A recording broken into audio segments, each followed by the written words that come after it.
नमस्कार, तुम्हा सगळ्यांचं स्वागत आहे. आज ना आपण एका खूप खास प्रार्थनेबद्दल बोलणार आहोत. अशी प्रार्थना जी फक्त आपल्यापुरती मर्यादित नाही, तर ती संपूर्ण जगाच्या भल्यासाठी आहे. मग सुरू करायचा हा सुंदर प्रवास. एक विचार करा, आपण जेव्हा देवाकडे काही मागतो तेव्हा काय मागतो? स्वतःसाठी, आपल्या कुटुंबासाठी, बरोबर ना? पण आपली संस्कृती आपल्याला याच्याही पुढे जाऊन विचार करायला शिकवते. विश्वकल्याणाचा विचार. किती साध्या सोप्या ओळी आहेत ना, पण यांचा अर्थ इतका खोल आहे, असं वाटतं की संपूर्ण आयुष्याचं सार या 4 ओळींमध्ये समावलेलं आहे. तर चला या प्रार्थनेच्या खोलात जाऊया आणि तिचा खरा अर्थ समजून घेऊया. कारण खरं सांगू, ही फक्त एक प्रार्थना नाहीये, ही एक जगण्याची पद्धत आहे, एक संपूर्ण जीवनशैली आहे. हे जे विश्वकल्याण आहे ना, ही खूप मोठी संकल्पना आहे. म्हणजे बघा, जेव्हा आपण फक्त मी आणि माझं याच्या पलीकडे जाऊन संपूर्ण जगाच्या सुखाचा विचार करायला लागतो, तेव्हा आपल्या विचारांना एक वेगळीच उंची मिळते. आणि ही प्रार्थना आपल्याला नेमकं हेच करायला शिकवते. आता आपण या प्रार्थनेच्या एकेका ओळीचा अर्थ समजून घेऊया. पहिली ओळ आहे, जे कोणी धर्माची जय करेल. आणि इथेच पहिला आणि सगळ्यात महत्त्वाचा शब्द येतो, धर्म.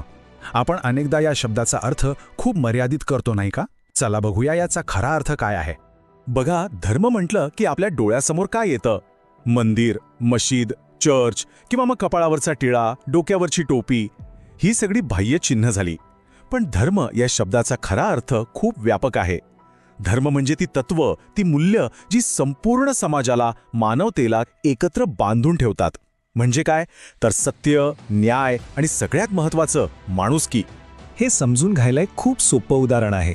पाण्याचा मूळ स्वभाव काय? शीतलता. अग्नीचा उष्णता. तसंच माणसाचा मूळ स्वभाव, त्याचा खरा धर्म, तो आहे मानवता. म्हणजे जसं पाण्याला त्याच्या थंडपणापासून वेगळं नाही करता येत, तसंच माणसाला माणुसकीपासून वेगळं नाही करता येत. हाच आपला खरा धर्म आहे. आणि मग जेव्हा ती प्रार्थना म्हणते की जय कोणी धर्माची जय करील, तेव्हा त्याचा अर्थ हाच होतो. म्हणजे तुम्ही तुमची महत्त्वाची मीटिंग सोडून रस्त्यात पडलेल्या माणसाला मदत करताना, तेव्हा तुम्ही खऱ्या अर्थाने धर्माचा विजय करत असता. जेव्हा आपण आपल्या सोयीपेक्षा मानवतेला जास्त महत्त्व देतो, तोच खरा धर्माचा जय आहे. आता पुढची ओळ आहे, जो करील उत्तम आचार. बघा, धर्म आणि आचार हे एकमेकांपासून वेगळे नाहीत. खरं तर धर्माचा जन्मच आपल्या आचरणातून, आपल्या वागणुकीतून होतो. आपले विचार कितीही मोठे असोत, पण आपण वागतो कसे यावर सगळं अवलंबून असतं. आपली खरी ओळख ही आपल्या वागण्यामुळेच होते. आणि म्हणूनच आपण सगळ्यांनी स्वतःला हा प्रश्न विचारायलाच हवा की आपण जसं बोलतो तसं वागतो का?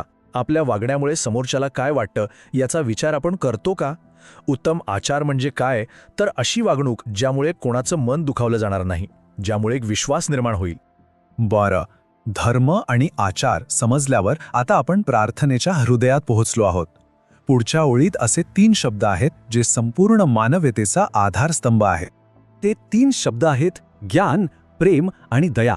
विचार करा, ज्ञान आपल्याला काय चांगलं काय वाईट हे ओळखायला शिकवतं. प्रेम आपल्याला सगळ्यांना एकमेकांशी जोडतं.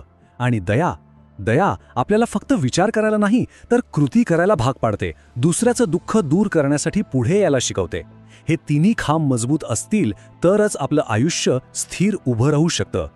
आणि या तिन्हींचं संतुलन किती महत्त्वाचं आहे हे रावणाच्या उदाहरणावरून अगदी स्पष्ट होतं. रावणाकडे ज्ञानाची कमी होती का?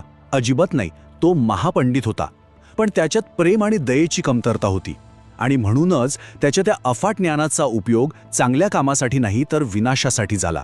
म्हणूनच या तिन्ही गोष्टी एकत्र असणं खूप गरजेचं आहे.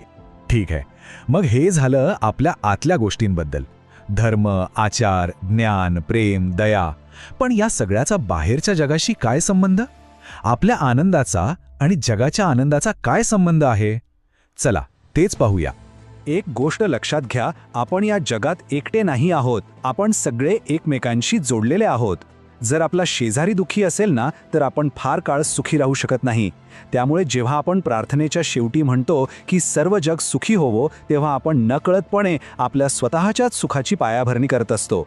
हे कसं काम करतं माहितीये? कल्पना करा, तुम्ही केलेल्या दयाळूपणाचं एक छोटंसं काम, त्याने कोणाच्या तरी चेहऱ्यावर आनंदाचा एक क्षण येतो.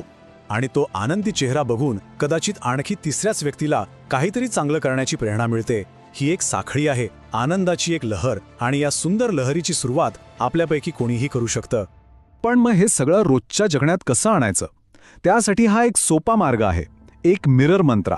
रोज सकाळी आरशात बघून स्वतःला फक्त वचन द्यायचं की आज मी सत्याच्या बाजूने उभी राहीन, म्हणजे धर्माचं पालन करेन.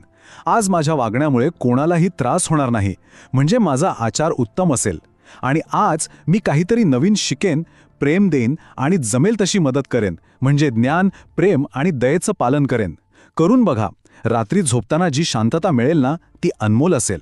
तर मग प्रश्न हाच आहे की आज तुम्ही आनंदाची कोणती लहर सुरू करणार आहात? कारण लक्षात ठेवा, जगाला बदलण्याची सुरुवात नेहमी स्वतःपासूनच होते. आपल्या एका छोट्याशा चांगल्या कृतीने हे जग नक्कीच थोडंसं अधिक सुंदर होऊ शकतं. तर मग काळजी घ्या, आनंदी रहा आणि आनंद वाटत रहा. राम कृष्ण हरी.